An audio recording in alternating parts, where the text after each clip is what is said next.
Hi guys, Dr. J, Day 11 ng ating 365 Days Journey to Health. Pag-uusapan natin ang viral na egg sandwich ng 7-Eleven dito sa Tokyo. Viral kasi maraming content sa TikTok, sa YouTube, and even articles on food na ginagamit. Masarap daw ang egg sandwich sa 7-Eleven. Tikman natin ano ba yung health na facts ng sandwich na to. And pwede ba ang egg sandwich ng 7-Eleven araw-araw? Find out sa video na ito.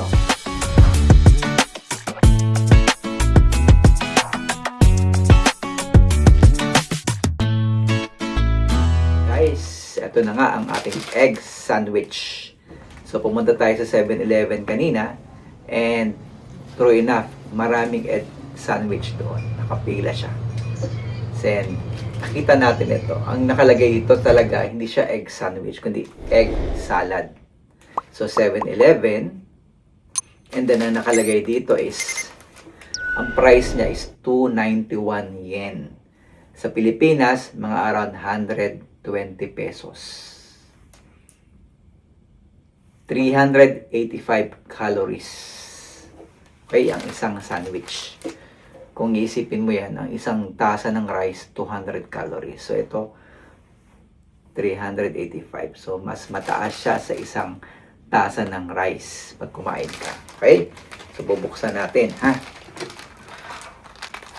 Ayan. Ayan. Ito yung packaging niya.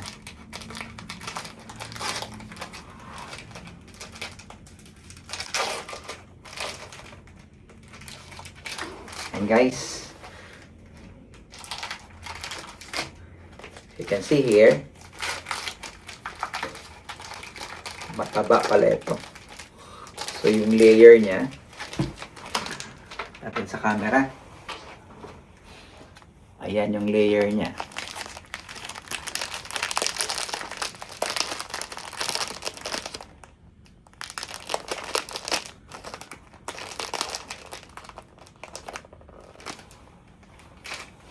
So, makapal siya. Malambot. Ito yung egg. And then, 1, 2, 3, 4. So, 4 na white bread. Actually, yung bread niya is malambot talaga. Okay, yung egg.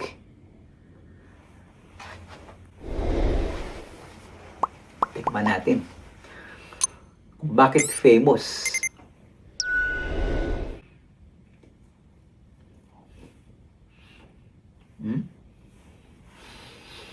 Nagustuhan ng doktora to. Malambot yung bread. Taka simple lang, no? Egg. Tapos may mayo. May kewpie. At malambot na bread. So, simple ang ingredients. Kaya siya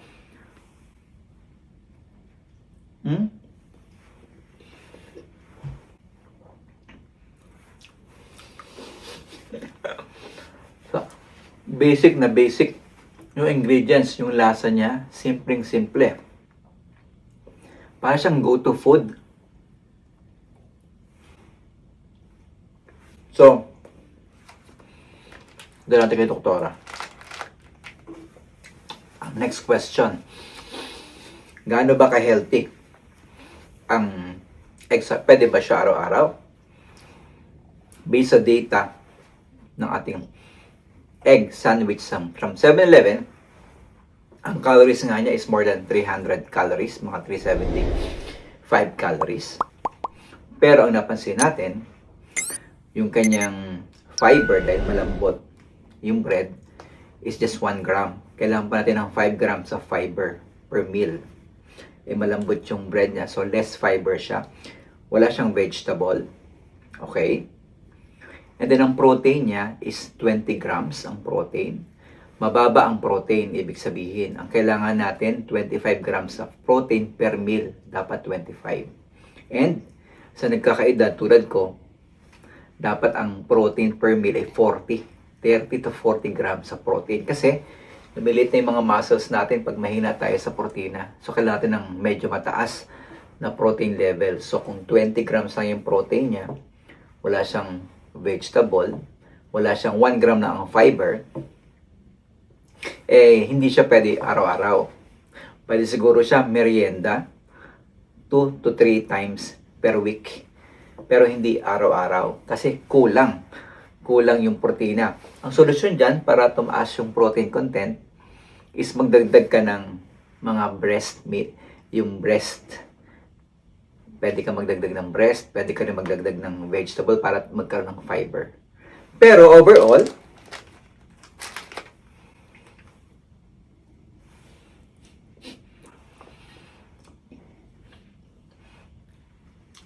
masarap ang egg sandwich. Kaya halos lahat ng turista pumupunta ng 7-Eleven para matikman ang famous egg sandwich ng 7-Eleven. So again, Dr. J po para sa 365 days journey to health. Ang next topic natin, yung egg sandwich naman ng Family Mart. Okay, ito pa si Dr. J, ay yung internist and cardiologist. Pag may tanong medical, ang tanong ng bayan, what to do? Dr. J.